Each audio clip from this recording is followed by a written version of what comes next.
అందరికీ నమస్కారం అండి. ఈరోజు Subbarao plus Subbarao is equal to Subbarao అనే చక్కటి కథ విందాము. ఈ కథ రాసిన వారు పద్మ పైడిమర్రి గారు. కథలోకి వెళితే, ఇదిగో ఏం చేస్తున్నావు? ఇటురా అని భార్యని పిలిచాడు సుబ్బారావు కాఫీ తాగుతూ.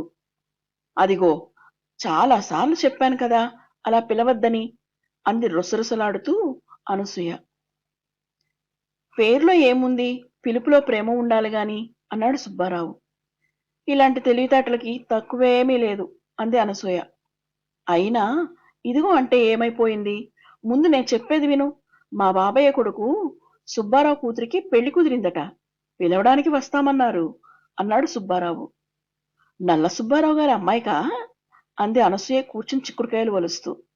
కాదు, నల్ల సుబ్బారావు మా వెంకట్రావు పెద్దనాన్న కొడుకు అన్నాడు సుబ్బారావు. పిల్లలు ఇట్టే ఎదిగిపోతున్నారు. అప్పుడే పొడుగు సుబ్బారావు గారి అమ్మాయి పెళ్లికి వచ్చేసిందా? అంది ఆశ్చర్యంగా అనసూయ ప్లేట్ తీసుకుని లోపలికి వెడుతూ. పెళ్లి కుదిరింది పొడుగు సుబ్బారావు కూతురికి కాదు. అది ఇంకా చిన్నపిల్ల. కాసేపు కుదురుగా కూర్చుంటే అన్నీ అర్థమవుతాయి అన్నాడు చిరాగ్గా భార్యకేసి చూస్తూ.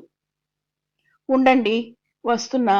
మీకే మహారాజులా కూర్చుని కబుర్లు చెప్పేసి కంచం దగ్గరకు వచ్చేస్తారు.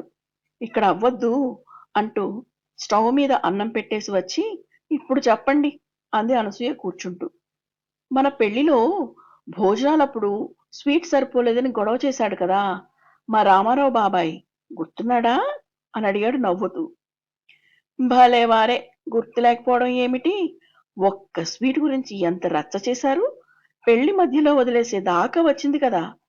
నవ్వెలా వస్తోందో సిగ్గు లేకుండా అంది అనసూయ కోపంగా.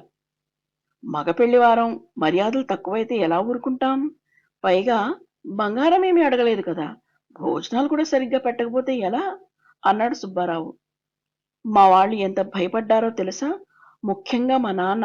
పిల్లని ఇలాగే కాల్చుకు తింటారా ఏమిటో అని తెగ భయపడ్డాడు అంటూ కళ్ళ నీళ్ల పర్యంతం అయింది అనసూయ తండ్రిని తలుచుకుని.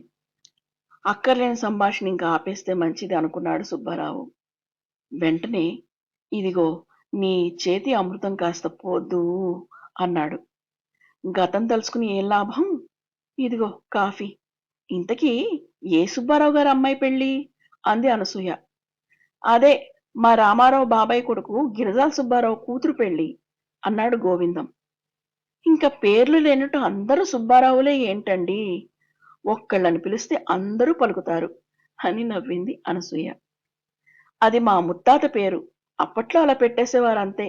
గుర్తు కోసం పొడుగ్గా ఉన్నవాళ్ళని పొడుగు సుబ్బారావు అని, కొంచెం రంగు తక్కువగా ఉంటే నల్ల సుబ్బారావు అని, గిరిజాల జుట్టు ఉంటే గిరిజాల సుబ్బారావు అని పిలిచేసేవారు అన్నాడు సుబ్బారావు.